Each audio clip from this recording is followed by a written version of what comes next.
So will start from scarcity at the individual level. जो भी मैंने आपको क्वेश्चंस में भी दिया था, scarcity eight individual level means कि हमारे पास रिसोर्सेज लिमिटेड है लेकिन हमारी वांट अनलिमिटेड है। तो जो इंडिविजुअल है, it can that person can not satisfy all the desires at same time. They have to make the choices कि कैसे हम अवेलेबल रिसोर्सेज का बेस्ट पॉसिबल यूज कर सकते हैं। यहाँ पे मैंने आपको एक एग्जाम्पल दिया था पॉकेट मनी का, कि अगर पॉकेट मनी हमारे जितनी हमारी पॉकेट मनी है उसको हमने डिवाइड करना है कि हमें मूवी देखनी है, बुक खरीदनी है, या हमें अपने फ्रेंड के बर्थडे पर जाना है, क्या करना है, उसमें हमें चॉइसेस बनानी पड़ेंगी क्योंकि हमारे पास लिमिटेड मनी है और अनलिमिटेड हमारे खर्चे हैं। Similarly a person has only 24 hours in a day. उसको डिसाइड करना है, जैसे आप लोग स्टूडेंट्स हैं, आप लोगों को पता होना चाहिए ये कि हमारे टाइम को हमें कैसे यूज करना है, पढ़ने में, सोने में, खेलने में या कुछ और काम करने में। तो ये सारी सिचुएशंस जो होती हैं, ये स्कार्सिटी ये बताती हैं कि कैसे स्कार्सिटी हमारे हर डिसीजन को अफेक्ट करती है डे टू डे लाइफ में। स्कार्सिटी जो इंडिविजुअल लेवल पर है वो हमें हेल्प करती है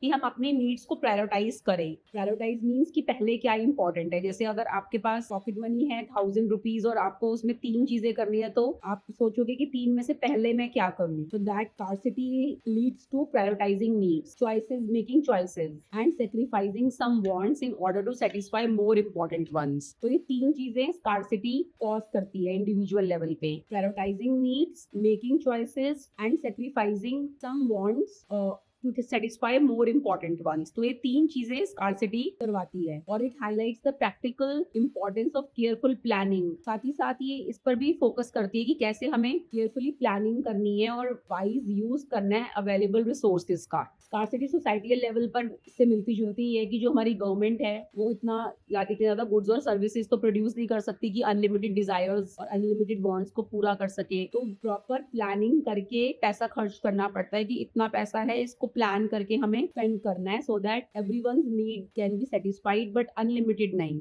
तो स्कार्सिटी हमें फोर्स करता है कि, या स्कार्सिटी सोसाइटीज को फोर्स करता है कि वो प्रायोरिटी सेट करे कि पहले हमें क्या चाहिए और क्या हमारे लिए जरूरी है, जिससे हमारी इकोनॉमिक डेवलपमेंट हो। सो इसमें हम सोसाइटियल लेवल पर कह सकते हैं कि एक तो सबसे पहले planning, then budgeting, then third is policy making. ये 3 है जो सोसाइटियल लेवल पर स्कार्सिटी कॉज करती है। So at societal level scarcity leads to planning, budgeting and policy making to ensure that available resources are used efficiently for the maximum benefit of the population। तो जो available resources हैं उनको efficient use करने के लिए, basically इसके लिए कि जो हमारी population है उसको maximum benefit मिले, इसके लिए हमें ये 3 steps करने हैं: planning, budgeting and policy making। Now scarcity and economic problems। Scarcity एक फंडामेंटल इकोनॉमिक कंडीशन है जिसमें रिसोर्सेज जो लिमिटेड है, रिसोर्सेज तो लिमिटेड है बट ह्यूमन वांट्स अनलिमिटेड है। Labour, capital, land, time and natural resources ये एंडलेस नहीं है और लोगों की जो नीड्स है, डिजायर्स है, वो कंटिन्यूअसली ग्रो करती रहती है। तो इस इम्बैलेंस की वजह से ये इम्पॉसिबल हो जाता है कि एक इंडिविजुअल की या एक कंट्री जो है वो प्रोड्यूस करे, कंज्यूम करे हर चीज जो उसको चाहिए। इस कंडीशन और इस स्कार्सिटी की कंडीशन की वजह से इकोनॉमिक प्रॉब्लम्स आती हैं, क्योंकि रिसोर्सेज जो है वो सेटिस्फाई नहीं कर सकते हर वांट को एकदम से, चाहे वो इंडिविजुअल की हो चाहे वो सोसाइटी की हो, और चॉइसेस हमें करनी ही पड़ती हैं। तो ये हर चॉइस इन्वॉल्व करती है एक सेक्रीफाइस। जो भी आप चॉइस कराते हो, चॉइस के लिए आप कुछ ना कुछ सेक्रीफाइस करते हो। तो हर चॉइस की वजह से हमें कुछ ना कुछ सेक्रीफाइस करना पड़ता है, जिसकी वजह से आता है कॉन्सेप्ट ऑफ अपॉर्चुनिटी कॉस्ट। ये मैंने पहले भी बताया था अपॉर्चुनिटी कॉस्ट का मीनिंग। अपॉर्चुनिटी कॉस्ट मीन्स जो हम सेक्रीफाइस कर रहे हैं, जो चॉइस को हम फॉलो नहीं कर रहे हैं, जिस चॉइस के साथ हम नहीं जा रहे हैं, दैट इज अपॉर्चुनिटी कॉस्ट। जैसे spending money on a mobile phone means giving up to buy a bicycle. तो buying a bicycle will be opportunity cost. Societal level पर अगर हम बात करें तो scarcity leads to 3 central economic problems. Societal level पर तीन प्रॉब्लम्स आती हैं: what to produce, how to produce and to whom to produce. क्या प्रोड्यूस करें, कितना और किसके लिए। गवर्नमेंट को डिसाइड करना होगा कि कौन सी गुड्स एंड सर्विसेज हमारे लिए इंपॉर्टेंट है, कौन सी गुड्स एंड सर्विसेज हमें प्रोड्यूस करनी है। उसके बाद हाउ में बेस्ट मेथड क्या है उनको प्रोड्यूस करने का, एंड फॉर हूम का मतलब how the output should be distributed among the population. उस आउटपुट को डिस्ट्रीब्यूट कैसे करना है। आप इस डायग्राम में भी देख सकते हैं जो स्कार्सिटी का डायग्राम दिया हुआ है। Unlimited wants, limited resources, scarcity leads to choices, and choices के अंदर 3 चीजें आती हैं: what to produce, how to produce and for whom to produce. तो स्कार्सिटी एक रूट कॉज है सारी इकोनॉमिक प्रॉब्लम्स का, and it makes planning, prioritizing and efficient use of resources essential for the smooth functioning and development of an economy. तो scarcity एक root cause है सारी economic problems का, and it makes planning, prioritizing and efficient use of resources essential for the smooth functioning and development of an economy. तो हम अगर उसको simple words में बोलें तो scarcity की वजह से तीन चीजें होती हैं, planning, prioritizing and efficient use of resources, and इसी की वजह अगर हम ये तीन चीजें कर लेते हैं तो हमारी economic development अच्छी होगी, smooth होगी. Okay, importance of understanding scarcity, this we have done. Now choices and opportunity cost. The importance of understanding scarcity, right? We have to start from this. Understanding scarcity is important. Now the question that can be framed here is why it is important to understand scarcity. So answer will be, it is important to understand scarcity because it helps individuals, businesses and governments realize that resources are limited and must be used wisely. So scarcity को understand करना इसलिए जरूरी है क्योंकि इससे individuals को, businesses को, government को ये realize होगा कि जो limited resources हैं उन्हें बहुत ध्यान से और समझदारी से यूज करना है. जब लोगों को स्कार्सिटी के बारे में पता होगा तो उन्हें पता होगा कि ये भी पता होगा कि उनको अपने नीड्स को कैसे प्रायोरिटाइज करना है. वो वेस्ट नहीं होने देंगे, चीजों को वेस्ट कम से कम करेंगे और बेटर इकोनॉमिक डिसीजंस लेंगे अपनी डेली लाइफ में. इसका बहुत अच्छा एक एग्जांपल है कि आपके पास अगर स्कार्सिटी है तो आप जो अवेलेबल चीजें हैं घर की, आप उन्हीं को रीयूज करके यूज करते रहो. मतलब उन्हीं को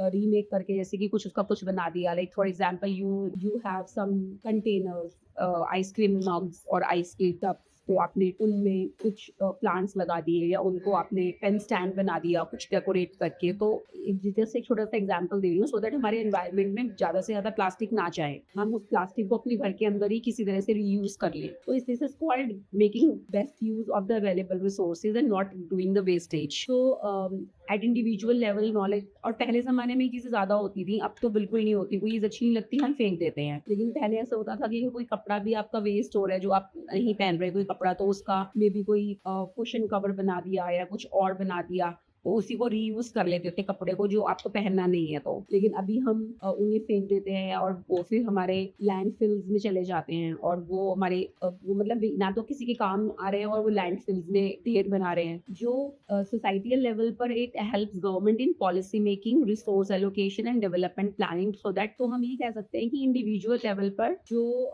नॉलेज ऑफ स्कार्सिटी है वो बहुत जरूरी है, क्योंकि एक इंडिविजुअल को ये पता होना चाहिए कि स्कार्सिटी का क्या मतलब है. अगर ये सब समझ लेंगे कि स्कार्सिटी का नॉलेज सबको समझ में आ जाएगा कि क्या होती है स्कार्सिटी, तो सभी प्लानिंग से काम करेंगे, सेव करेंगे. और budgeting of time and money, आपको बजटिंग करनी आएगी. बजटिंग मींस कि अमाउंट, कितना पैसा है उसको कैसे हमें डिस्ट्रीब्यूट करना है. सो सोसाइटियल लेवल पर क्या होगा, तो हमने इंडिविजुअल लेवल पे किया कि स्कार्सिटी का नॉलेज इंडिविजुअल लेवल पे कैसे हेल्प करेगा. हम अपने पैसे को बजटिंग करेंगे, लाइक मनी की budgeting, time best use, needs को प्रायोरिटाइज करेंगे. मनी, हम अपने टाइम और मनी को तरह से डिवाइड करेंगे कि वो बेस्ट यूज हो उसका. और सोसाइटियल लेवल पर गवर्नमेंट पॉलिसी मेकिंग करेगी, रिसोर्सेज को एलोकेट करेगी कि ये रिसोर्स का इसको इस तरह से यूज करना है, ये यहाँ पर इतने रिसोर्सेज हैं इनको इस तरह से यूज करने हैं. एंड डेवलपमेंट प्लानिंग, कि कैसे उस डेवलपमेंट को प्लान करना है. सो इससे बेस्ट और मैक्सिमम यूज होगा उन लिमिटेड रिसोर्सेज का. Understanding scarcity also promotes efficient use of natural resources. जितने भी हमारे नेचुरल रिसोर्सेज हैं, वाटर, लैंड एंड एयर, उसका भी हम एफिशिएंट यूज कर सकते हैं.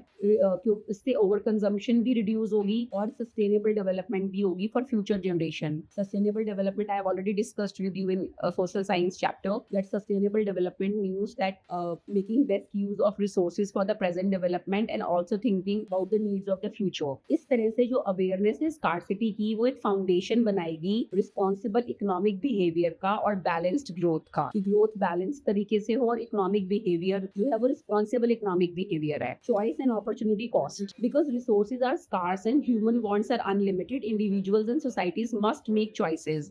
Choices जो economics में है उसका मतलब है selecting one option, and one option को select करना है बहुत सारी options में से, और using the available limited resources such as money, time and effort. Every day people choose between needs and wants. For example, buying a book instead of a game or saving money instead of spending it immediately. तो जब भी हमें choice बनानी होती है तो हमें कोई ना कोई चीज पर गिव अप करना पड़ता है. इसलिए जो नेक्स्ट बेस्ट